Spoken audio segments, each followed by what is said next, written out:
को मेरा नमस्कार। जैसा कि लास्ट क्लास में हम लोगों ने पढ़ा था डिस्क्रिप्टिव रिसर्च क्या होता है, वर्णनात्मक अनुसंधान। तो उसके कुछ टाइप्स पढ़े थे, कोरिलेशनल रिसर्च, एक था सर्वे रिसर्च, और आज हम लोग पढ़ेंगे एक्स पोस्ट फैक्टो रिसर्च, या फिर इसको और हम क्या कह सकते हैं, घटनोत्तर अनुसंधान। तो स्टार्ट करते हैं। तो जैसा कि देखिए क्या है कि जो आपका एक्स पोस्ट फैक्टो रिसर्च है, इसको हम घटनोत्तर का मतलब होता है घटना के घटने के बाद। घटनोत्तर का मतलब क्या है, घटना के घटने के बाद, मतलब कोई इवेंट अकर हो चुका है, घटना के घटने के बाद, तो इसको हम लोग बोलते हैं एक्स पोस्ट फैक्टो। यानी कि कोई इवेंट अकर हो चुका है तो उसको हम लोग क्या बोलते हैं, एक्स पोस्ट फैक्टो। तो घटना के घटने के बाद जब कोई जांच पड़ताल की जाती है, कोई रिसर्च किया जाता है उसके कारण और प्रभाव को जानने के लिए, तो उसको हम क्या कहते हैं, एक्स पोस्ट फैक्टो रिसर्च। जैसा कि देखिए लिख भी रखा है, the ex post facto research is a kind of research in which the researcher predicts the possible causes behind an effects that has already occurred. यानी कि इस रिसर्च में रिसर्चर क्या करता है, यह एक इस प्रकार का रिसर्च है जिसमें रिसर्चर उन कारणों का पता लगाता है, उन कॉजेस का पता लगाता है जिसकी वजह से वह प्रभाव दिख रहा है। मतलब कोई इवेंट अकर हो चुका है, यानी अब आपको केवल उसका फाइनल रिजल्ट आउटकम दिख रहा है, फाइनल आपको रिजल्ट दिख रहा है, आउटकम दिख रहा है, परिणाम दिख रहा है। तो उसके पीछे क्या कारण रहे होंगे उसके बारे में जब कोई भी रिसर्चर रिसर्च करता है तो यह क्या कहलाता है, एक्स पोस्ट फैक्टो रिसर्च। अगर हम इसको एक एग्जाम्पल के थ्रू समझे तो देखिए एक एग्जाम्पल भी लिख रखा है, इफ़ अ चाइल्ड इज डेलिंक्वेंट। डेलिंक्वेंट का मतलब होता है कि वो बच्चा जो कि क्रिमिनल एक्टिविटीज़ में इन्वॉल्व होता है, अपराधी बच्चा जिसको कहते हैं। Then in order to find the basic reason behind such delinquency, the researcher would try to find out the various events that have occurred and the many possibilities that could have contributed to the concerned delinquent behavior। यानी कि एक अपराधी बालक है, अब क्या है, वो अपराध तो कर चुका है, तो अब वो इवेंट घट चुका है, यानी कि बालक अपराध कर चुका है। अब रिसर्चर क्या करेगा, वो जो परिणाम दिख रहा है, यानी जो अपराध बालक कर चुका है उसके पीछे के कारणों का पता लगाएगा। यानी इवेंट अकर हो चुका है, अब रिसर्चर केवल क्या करता है, उस इवेंट के अकर होने के रीजंस का पता लगाता है। तो इस टाइप की रिसर्च क्या कहलाता है आपका, इस टाइप का रिसर्च कहलाता है एक्स पोस्ट फैक्टो रिसर्च। तो देखिए इसका एक्सपेक्टेड पॉसिबिलिटीज, मतलब क्या क्या संभावनाएं हो सकती हैं कि वो बच्चा अपराधी बालक क्यों बना, उसका स्कूल का बैकग्राउंड क्या है, मतलब फैमिली हिस्ट्री क्या है, उसका पीयर इफेक्ट का मतलब उसके जो संगी साथी हैं, उसके जो दोस्त हैं वो कैसे हैं, उनका प्रभाव कैसा पड़ता है उसके ऊपर, नेबरहुड उसका कैसा है, और सोशलाइजेशन कैसा है। तो ये सारे वेरिएबल्स एक रिसर्चर के सामने होंगे, कि इंडिपेंडेंट वेरिएबल्स कह लीजिए या डिपेंडेंट वेरिएबल्स कह लीजिए, अभी वेरिएबल्स के बारे में बात करेंगे। तो ये सारे वेरिएबल्स जो हैं एक रिसर्चर के सामने हैं, जिसको वो पता करेगा कि आखिर क्या कारण है। तो अब हम क्या कह सकते हैं कि जो आपका एक्स पोस्ट फैक्टो रिसर्च है उसको हम कह सकते हैं कि ये एम्पिरिकल बेस्ड होता है, यानी empirically based investigation which does not involve the researcher direct control. यानी कि ये एक अनुभव आधारित रिसर्च है जिसमें कि रिसर्चर का, अनुसंधानकर्ता का डायरेक्ट कंट्रोल नहीं होता है, किस पर, इफेक्ट पे। It is an interesting point two note that the researcher predicts a cause on the basis of a controlled effect. यानी कि रिसर्चर केवल इसमें क्या कर सकता है, केवल अपना प्रेडिक्शन कर सकता है। क्यों, क्योंकि जो इवेंट है वो तो अकर हो चुका है। अब इवेंट अकर हो चुका है तो अब उस इवेंट का, उस अकरेंस का क्या कारण है, केवल रिसर्चर उसे ही पता लगा सकता है। यानी कि डीवी जो दिख रहा है वो तो अकर हो चुका है, जो डिपेंडेंट वेरिएबल है वो हो चुका है। अब देखिए जैसे आगे क्या है, independent variables because they have already led to effects which can no more be manipulated. देखिए सबसे खास बात आपका एक्स पोस्ट फैक्टो रिसर्च की ये होती है कि आप इसमें इंडिपेंडेंट वेरिएबल्स को मैनिपुलेट नहीं कर सकते हैं। अब इसके लिए पहले आपको वेरिएबल्स समझना जरूरी है कि वेरिएबल्स क्या होते हैं। तो अगर हम बात करें तो आप लोगों ने बचपन में भी पढ़ा होगा कि दो चीज़ें होती हैं, एक होता है वेरिएबल यानी कि चर, और एक होता है कांस्टेंट जिसको बोलते हैं हम लोग अचर। अब चर क्या है, जो चेंजेबल है यानी जिसकी जो वैल्यू है परिवर्तित हो सकती है, चेंजेबल, ठीक। अचर क्या है, जो कांस्टेंट है, जैसे कोई नंबर मान लीजिए 4 5 6 7। चेंजेबल क्या है, आपकी एज, आपका एटीट्यूड, आपका एप्टीट्यूड, ये सब क्या है, ये सब चेंजेबल हैं। तो चर क्या होता है, अगर हम चर की बात करें तो चर एक ऐसी वैल्यू है जिसका मान परिवर्तित होता रहता है, जो चेंजेबल होता है। यानी कि चर क्या है, कोई वस्तु, कोई घटना तथा चीज को उनके गुणों से मापा जाता है तो वो क्या कहलाता है, चर कहलाता है। तो चर क्या है, जब हम किसी इवेंट को, किसी थिंग को उसके एट्रीब्यूट से मेज़र करते हैं, यानी उसके एट्रीब्यूट्स को अगर हम मेज़र कर सकते हैं तो वो क्या कहलाता है, चर कहलाता है। मैंने ये भी कहा कि चर क्या है, चर या वेरिएबल्स क्या हैं, चेंजेबल होते हैं और उनके गुणों को मापा जा सकता है। मतलब ऐसी चीज़ें जैसे कोई प्राणी, कोई वस्तु, कोई चीज़ जिनके मापने योग्य गुणों को हम मेज़र कर सकते हैं, जिनके एट्रीब्यूट्स को हम मेज़र कर सकते हैं, वो सारे क्या कहलाते हैं, चर कहलाते हैं।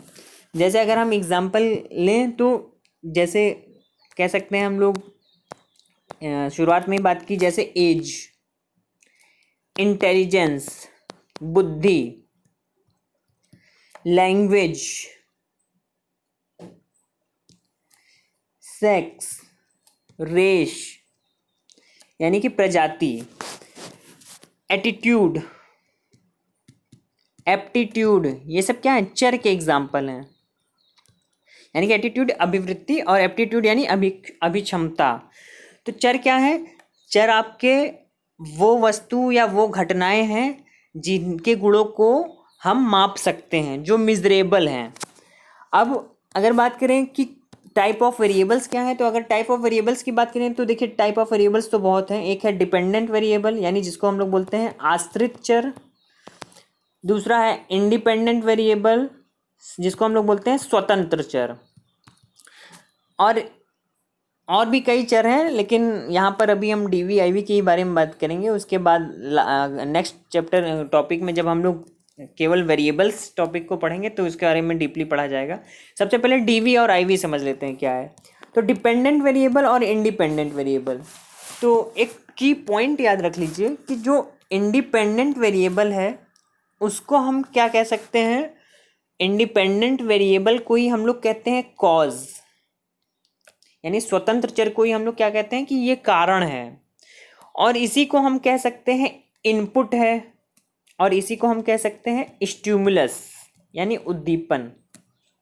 यानी कि इंडिपेंडेंट वेरिएबल को हम क्या कह सकते हैं, स्वतंत्र चर को कारण भी कह सकते हैं, इनपुट वेरिएबल इनपुट भी कह सकते हैं, और स्टिमुलस भी कह सकते हैं, उद्दीपन। अब डिपेंडेंट वेरिएबल की बात करें तो डिपेंडेंट वेरिएबल क्या है, डिपेंडेंट वेरिएबल आपका है इफेक्ट यानी प्रभाव है। डिपेंडेंट वेरिएबल इफेक्ट प्रभाव है यानी जो आउटकम है जो हमको दिखता है, यानी ये आउटपुट है, आउटपुट मतलब परिणाम, आउटकम है। और हम बात करें तो ये भी कह सकते हैं कि ये एक रिस्पॉन्स है। अब देखिए आईवी और डीवी जैसा कि क्या है, डिपेंडेंट वेरिएबल या आश्रित चर क्या है, ये परिणाम है, और निराश्रित चर क्या है, स्वतंत्र चर या निराश्रित चर क्या है, ये इफेक्ट है, प्रभाव है। यानी कि इस प्रभाव का ये कारण होगा, यानी आईवी की वजह से डीवी इफेक्ट हो रहा है या डीवी की वजह से आईवी इफेक्ट हो रहा है, आईवी की वजह से डीवी इफेक्ट हो रहा है या डीवी की वजह से आईवी इफेक्ट हो रहा है, यानी इस कारण का ये प्रभाव है, यानी cause and effect relationship. Between variables, cause and effect relationship between variables is known as, मतलब कि कॉज एंड इफेक्ट का जो हम लोग रिलेशनशिप देखते हैं वो आईवी और डीवी के द्वारा ही देखते हैं। अब जैसे एक छोटा सा एग्जांपल लेते हैं, जैसे मान लीजिए कि कोई 5 साल का बच्चा है, एक 5 साल का बच्चा है, 5 ईयर का, उसके किसी विशेष व्यवहार का, जैसे मान लीजिए उसकी लर्निंग का आपको अध्ययन करना है। तो एक रिसर्चर क्या है, एक 5 साल के बच्चे का लर्निंग एक्विजिशन का मतलब अधिगम अर्जन का अध्ययन करना चाहता है, या सीखने की प्रक्रिया का अध्ययन करना चाहता है, और वो विशेष रूप से यह देखना चाहता है कि सीखने की जो प्रक्रिया है वह पुरस्कार से किस प्रकार प्रभावित होती है। यानी कि लर्निंग का जो प्रोसेस है उसका, उस पर रिवार्ड का, इनाम का, पुरस्कार का क्या प्रभाव पड़ता है। अब यहाँ पर देखिए 2 वेरिएबल्स आपके पास हैं, एक वेरिएबल है आपके पास लर्निंग, दूसरा वेरिएबल है आपके पास रिवॉर्ड यानी पुरस्कार। यानी कि क्या सीखने की प्रक्रिया में पुरस्कार देने तथा पुरस्कार न देने से कोई अंतर होता है। तो अब इसमें क्या है, कौन डिपेंडेंट वेरिएबल है, कौन इंडिपेंडेंट वेरिएबल है। तो अब आप अगर ध्यान से इसको समझने की कोशिश करेंगे तो क्या पुरस्कार का सीखने पर कोई प्रभाव पड़ता है। जैसे देखिए सेंटेंस से ही समझ में आ रहा है कि लर्निंग क्या है, लर्निंग आपका इफेक्ट है, लर्निंग आपका क्या है, लर्निंग आपका इफेक्ट है। और जो लर्निंग है आपका इफेक्ट, यानी कि हम प्रभाव किस पर देख रहे हैं, किसका प्रभाव देख रहे हैं, लर्निंग का, यानी ये इफेक्ट है। और ये इफेक्ट है तो इफेक्ट का मतलब अभी जस्ट मैंने क्या बताया कि ये आउटपुट है, ये हमारा आउटकम है, और जो आउटकम है, जो इफेक्ट है, वही हमारा डिपेंडेंट वेरिएबल है। जो इफेक्ट है, जो हमारा आउटकम है, वही हमारा क्या है, डिपेंडेंट वेरिएबल है, यानी ये आश्रित चर है। लर्निंग क्या है, आश्रित चर है। अब अगर हम बात करें कि अगर हम बात करें कि क्या है आईवी, तो आईवी का मतलब, इंडिपेंडेंट वेरिएबल का मतलब क्या है, आपका पुरस्कार या रिवॉर्ड जो आप बच्चे को देंगे लर्निंग के दौरान। तो रिवॉर्ड क्या है, रिवॉर्ड को मैनिपुलेट कर सकते हैं आप, घटा बढ़ा सकते हैं, मैनिपुलेट कर सकते हैं। तो मैनिपुलेट करने का मतलब, जैसे मान लीजिए बच्चे को थोड़ा रिवॉर्ड दिया गया तो उसने थोड़ा सीखा, ज़्यादा रिवॉर्ड दिया गया तो उसने ज़्यादा सीखा। तो यही है आईवी और डीवी। तो अब क्या है कि आईवी में तो क्या है, रिसर्चर आईवी में क्या है, मैनिपुलेशन कर सकता है, वह स्वतंत्र है, लेकिन डीवी में नहीं, क्योंकि डीवी क्या है, वो इफेक्ट है, आउटपुट है। मतलब आईवी का ही इफेक्ट क्या है, डीवी है। तो इस तरीके से क्या है, अगर हम एक्स पोस्ट फैक्टो रिसर्च की बात करें तो हम डीवी से आईवी की ओर जाते हैं। डीवी से आईवी का मतलब क्या, डिपेंडेंट वेरिएबल से इंडिपेंडेंट वेरिएबल की, मतलब इसका कहने का मतलब ये है यहाँ पर कि एक एग्जांपल अगर हम लेते हैं, जैसे मान लीजिए मैं ये कहता हूँ कि एक कोई रोड एक्सीडेंट हो गया है। अब रोड एक्सीडेंट हो गया है, यानी एक बाइक चलाने वाला इंसान है, उसका जो है एक्सीडेंट हो गया है, रोड एक्सीडेंट। अब क्या है कि ये इवेंट अकर हो चुका है, यानी एक्सीडेंट क्या है, एक्सीडेंट हो चुका है। अब उसके बाद पुलिस आई, पुलिस ने जांच वाँच की, यानी एक्सीडेंट हो चुका है, तो ये क्या है, डिपेंडेंट वेरिएबल है, यानी कि इसमें क्या है कि डीवी है, यानी प्रभाव दिख रहा है। अब पुलिस आएगी, उनके इस एक्सीडेंट होने के कारणों का पता लगाएगी। अब कारण कई हो सकते हैं, मतलब कई इंडिपेंडेंट वेरिएबल्स हो सकते हैं। कई इंडिपेंडेंट वेरिएबल्स कौन कौन से हो सकते हैं अगर हम लोग बात करें, हो सकता है कि जो बाइक राइड कर रहा था उसने अल्कोहल कंज्यूम की हो, यानी वो नशे में हो। ये भी हो सकता है जो अपोजिट साइड से जो गाड़ी आ रही थी उसकी गलती हो, यानी कि अगले ड्राइवर की गलती हो। ये भी हो सकता है कि रोड जो है सही ना बनी हो, उबड़ खाबड़ रोड पे कोई गड्ढा आ गया हो, उसकी वजह से एक्सीडेंट हो गया हो। ये भी हो सकता है कि ब्रेकर से गाड़ी जो है टकरा गई हो। ये भी हो सकता है कि विजिबिलिटी अच्छी ना रही हो, जैसे ठंडियों में विजिबिलिटी क्या है, दिखाई देना थोड़ा सा कम हो जाता है दूर की चीज़ें, तो विजिबिलिटी अच्छी ना हो। यानी कि इंडिपेंडेंट वेरिएबल्स उस घटना के घटने के कारण कई हो सकते हैं। अभी देखिए जैसे शुरुआत में ही बताया था, आईवी क्या है, आईवी कॉज है। आईवी क्या है, कॉज है, और कारण कई हो सकते हैं, किसी घटना के घटने के कारण कई हो सकते हैं। यानी अब वो घटना तो क्या है, घट चुकी है ना, अब उसमें तो कोई भी कुछ कर नहीं सकता है। अब क्या आप या कोई भी पुलिस वाला या कोई भी रिसर्चर क्या ये करेगा कि वो रियल सिचुएशन में फिर से उस एक्सीडेंट को करवाएगा, यानी किसी इंसान को फिर से हेलमेट पहना के गाड़ी चलवाएगा और फिर से एक्सीडेंट करवाएगा आईवी को पता करने के लिए? नहीं, ये पॉसिबल नहीं है। इसीलिए क्या है, एक्स पोस्ट फैक्टो रिसर्च में हम डीवी से आईवी की ओर जाते हैं, यानी जो घटना घटित हो चुकी है अब वो परिणाम हमारे सामने है। अब जो रिसर्चर है वो क्या करता है, परिणाम से किसकी ओर जाता है, इफेक्ट से कॉज की ओर, यानी डीवी से आईवी की ओर जाता है और पता लगाता है। और एग्जाम्पल की बात करें तो कोई क्रिमिनल केसेस ले लीजिए, जैसे मान लीजिए अभी हाल ही में सुशांत सिंह राजपूत ने सुसाइड किया है, तो अब ये सुसाइड जो कर चुका है वो क्या है, ये डीवी है, डिपेंडेंट वेरिएबल हो चुका है, यानी इफेक्ट दिख रहा है सामने। अब इसके पीछे के रीजंस देखिए कई हैं, आईवीज कई हैं। कोई कह रहा है डिप्रेशन की वजह से, कोई कह रहा है नेपोटिज्म की वजह से, कोई कह रहा है कोई फैमिली इशू हो सकता है, कोई कह रहा ये भी हो सकता है कि कोई लव मैटर हो, या कोई ये भी हो सकता है कोई पर्सनल और कारण हो सकते हैं। इस तरीके से देखिए आईवीज कई हैं, इंडिपेंडेंट वेरिएबल्स क्या है। अब घटना तो घट चुकी है ना, सुसाइड तो वो कर चुके हैं, अब इसके पीछे क्या है, कारण कई हो सकते हैं और उनके कारणों का पता लगाना ही क्या है, एक्स पोस्ट फैक्टो रिसर्च है। तो एक्स पोस्ट फैक्टो रिसर्च में अभी तक हमने क्या समझा कि एक्स पोस्ट फैक्टो रिसर्च वो रिसर्च होता है जिसमें घटना घट चुकी होती है, यानी कि किसी घटना या परिस्थिति के घटित हो जाने के बाद किया गया अध्ययन ही क्या कहलाता है, घटनोत्तर अनुसंधान या एक्स पोस्ट फैक्टो रिसर्च। इसको हम लोग आफ्टर द इफेक्ट भी बोलते हैं, आफ्टर द इफेक्ट, यानी कि प्रभाव के बाद। अब अगर हम बात करें एक्स पोस्ट फैक्टो रिसर्च की कोई एक दो डेफिनेशन की बात करें तो हम ये कह सकते हैं कि एक्स पोस्ट फैक्टो रिसर्च में be defined as that research in which the independent variables have already occurred, ठीक है, and in which the researcher start with the observation of dependent variable। देखिए शुरुआत में ही बात कर रहा हूँ कि आईवी अकर हो चुका है, डीवी दिख रहा है, तो रिसर्चर कहाँ से स्टार्ट करता है, डीवी से स्टार्ट करके आईवी की ओर जाता है। तो researcher start with the observation of a independent variable, he then studies the independent variable in retrospect for their possible relation to the effect on the dependent variables। अब देखिए क्या है, क्या है कि घटनोत्तर अनुसंधान एक्स पोस्ट फैक्टो रिसर्च की एक और खासियत क्या होती है कि इसमें रिसर्चर मैनिपुलेशन नहीं कर सकता है। रिसर्चर इसमें क्या नहीं कर सकता है, मैनिपुलेशन किस में नहीं कर सकता है, वेरिएबल्स में, यानी कि चरों में घटाओ बढ़ाओ या बढ़ाओ नहीं कर सकता है।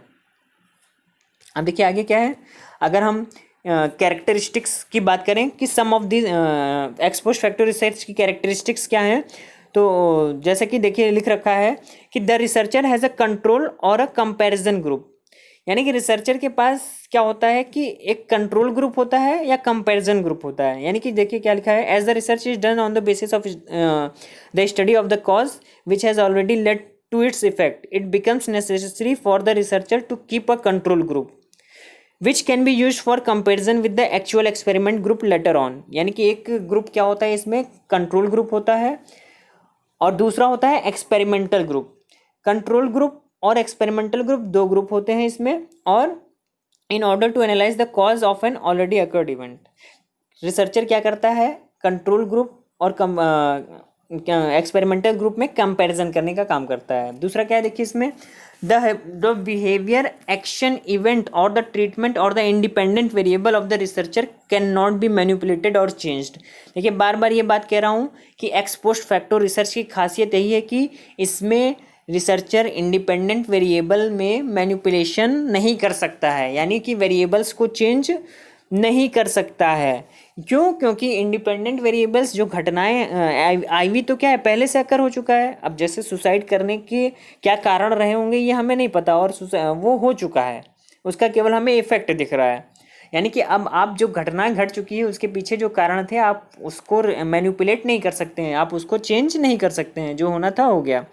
अब देखिए आगे क्या है, द रिसर्चर फोकस या the research focuses on the effects. जैसा कि एक्सपोस्ट फैक्टर रिसर्च का मतलब ही यही है कि प्रभाव आपके सामने दिख रहा है, केवल आपको कारणों का पता लगाना है, यानी इफेक्ट्स विजिबल हैं और जो रीजंस हैं वो इनविजिबल हैं। तो since the researcher tries to analyse the predict the reason behind the occurrence of an event और फेनोमेना। ओके, आगे देखिए क्या है, the researcher tries to implies the researcher tries to analyse the how and what aspect of an event. यानी कि researcher किस बात की कोशिश करता है, ये जानने की कोशिश करता है कि कोई इवेंट कैसे घटा और क्या हुआ होगा, मतलब क्या और क्यों, क्या और कैसे का जवाब रिसर्चर क्या है ढूंढने की कोशिश करता है। अगला देखिए क्या है, explore possible effects and causes. Ex post factor research क्या करता है, पॉसिबल इफेक्ट्स एंड कॉजेज को एक्सप्लोर करने का काम करता है। अब देखिए आगे क्या है, अगर हम एक्सपोस्ट फैक्टर रिसर्च की स्ट्रेंथनेस और वीकनेस की बात करें, तो इसमें क्या है कि no researcher can be perfect in itself. ये तो भाई आपको सबको पता है कि कोई भी रिसर्च जो है परफेक्ट अपने आप में नहीं हो सकता। All methods have their strength as well as weakness. यानी कि जितने भी मेथड्स हैं रिसर्च में उनकी कुछ ना कुछ अच्छाइयाँ हैं, तो कुछ ना कुछ उनके पीछे कारण भी हैं, उनके पीछे वीकनेसेस भी हैं। तो the same is applicable on ex post factor research. अब देखिए अगर स्ट्रेंथ की बात करें तो क्या है, एक्सपोस्ट फैक्टर रिसर्च की स्ट्रेंथ क्या है, it is considered as a very relevant method in those behavioural researches where the variables can not be manipulated और अल्टर्ड। इसमें कहने का मतलब ये है कि जितने भी इस टाइप के रिसर्च हैं जिसमें आप वेरिएबल्स को मैनिपुलेट नहीं कर सकते हैं, उन सब में सबसे अच्छा और रिलीवेंट मेथड कौन सा है, एक्सपोस्ट फैक्टो रिसर्च मेथड। दूसरा क्या है, the example of such researches can include many sociological as well as educational variables. और खासियत क्या है कि जो एक्सपोस्ट फैक्टर रिसर्च से हम ज़्यादा से ज़्यादा सोशियोलॉजिकल और एजुकेशनल रिसर्चेस को कंडक्ट कर सकते हैं। It is more useful than an experimental research as it can be used in analysing a cause on the basis of the effect which is impossible in an experimental research. कहने का मतलब यह है कि जो एक्सपेरिमेंटल रिसर्च है यह experimental research से ज़्यादा यूजफुल है। क्यों? क्योंकि जो चीज़ें हम एक्सपेरिमेंटल रिसर्च में नहीं कर सकते हैं, हम एक्सपोस्ट फैक्टर रिसर्च में क्या है, इफेक्ट के आधार पर वो सारी चीज़ें कर सकते हैं। अब देखिए अब अगर और बात करें तो क्या है, it is less time consuming as well as economical. जो एक्सपोस्ट फैक्टर रिसर्च है लेस टाइम मतलब कम समय लेता है और इकोनॉमिकल है। It gives a chance to the researcher to analyse on a basis of his personal opinion and then come out with the best possible conclusion. Ex post factor research क्या करता है, रिसर्चर को विश्लेषण करने का, किसी भी घटना का विश्लेषण करने का और अपने पर्सनल ओपिनियन को देने का क्या है कि चांस देता है। मतलब कि इसमें रिसर्चर जो भी रिसर्च कर रहा है वो अपने पर्सनल ओपिनियंस भी दे सकता है और उस पर्सनल ओपिनियंस के इफेक्ट्स एविडेंस के आधार पर वो पॉसिबल कंक्लूजन या निष्कर्ष, किसी वैलिड निष्कर्ष पर पहुंचा जा सकता है। अब वीकनेस देखिए क्या है, द वीकनेस या लिमिटेशन कह सकते हैं क्या है इसकी। तो अगर हम बात करें लिमिटेशन क्या है, as discussed earlier in an ex post factor research the researcher can not manipulate the independent variables. पहली सबसे बड़ी कमी क्या है कि इसमें रिसर्चर किसी भी इंडिपेंडेंट वेरिएबल को मैनिपुलेट नहीं कर सकता है, यानी अपने हिसाब से घटा बढ़ा नहीं सकता है। यानी कि जो इंडिपेंडेंट वेरिएबल है वो अनकंट्रोल्ड होता है, not in the control of the researcher, यानी रिसर्चर की पहुंच से बाहर होता है। दूसरी कमी क्या है, the researcher can not randomly assign the subjects to different groups. और देखिए इसमें यादृच्छिकरण नहीं कर सकता है रिसर्चर। रेंडमाइजेशन बताया था ना, the equal chance of selection और रिजेक्शन, यानी कि सैंपल्स को या फिर सब्जेक्ट्स को जो है डिफरेंट ग्रुप से रेंडमली असाइन नहीं कर सकता है। अगला वीकनेस क्या है, the researcher may not be able to provide a reasonable explanation for the relationship between the IV and DV. यानी कि इसमें क्या है कि कोई भी रिसर्चर एक्सपोस्ट फैक्टर रिसर्च करके आईवी और डीवी यानी कॉज एंड इफेक्ट का रिलेशनशिप तो फाइंड कर लेता है, लेकिन जो रिलेशनशिप उसने फाइंड किया है उसकी वैलिडिटी और रिलायबिलिटी क्या होती है, इंश्योर नहीं होती है। वैलिडिटी, रिलायबिलिटी, ऑब्जेक्टिविटी की बात करें तो वो इंश्योर नहीं होती है। यानी कि जो रीज़न या जो कंक्लूज़न उसने निकाले हैं या बताए हैं वो रीजनेबल, मतलब वो सही हो भी सकते हैं और नहीं भी हो सकते हैं, यानी मे बी और मे नॉट बी, मे बी और मे नॉट बी, यानी कि दोनों चीज़ें हो सकती हैं। जो कंक्लूजन रिसर्चर ने निकाला है वो सही हो भी सकता है और नहीं भी हो सकता है। और यानी कि एक्स पोस्ट फैक्टो रिसर्च की बात करें तो हमको क्या पता चला कि जो रिसेंट में जो भी क्या बोलते हैं कि इवेंट्स अकर होते हैं उस पर जब हम कोई रिसर्चर रिसर्च करता है तो उस टाइप की रिसर्च क्या कहलाता है, एक्स पोस्ट फैक्टो रिसर्च। और ये एक तरीके की एम्पिरिकल स्टडी है, ये भी हम लोगों ने जाना। अब देखिए एक चीज़ और क्या है कि जब हम एक्स पोस्ट फैक्टो रिसर्च करते हैं तो इसमें एक बहुत बड़ा समझ लीजिए इसकी वीकनेस है कि ये है पोस्ट हॉक फैलेसी। इसको भी जानना जरूरी है कि क्या होता है post hoc fallacy. Post hoc fallacy यानी कि जब एक्स पोस्ट फैक्टो रिसर्च कोई भी रिसर्चर कंडक्ट करता है तो उसके सामने एक प्रॉब्लम आ जाती है जिसको हम लोग बोलते हैं post hoc fallacy. Post hoc fallacy ये होता क्या है, तो पोस्ट हॉक फैलेसी देखिए इसमें इसका मतलब सिंपल सा अगर हम बात करें ज़्यादा टेक्निकल बात ना करके, इसमें क्या है कि हम गलत भी हो सकते हैं। हम गलत भी हो सकते हैं का मतलब क्या कि रिसर्चर गलत भी हो सकता है, यानी किसी भी प्रभाव का क्या कारण है इसको पता करने में आप सही भी हो सकते हैं या नहीं भी हो सकते हैं। जैसे मान लीजिए एक कोई क्राइम है, जैसे कहीं कोई मर्डर हो गया।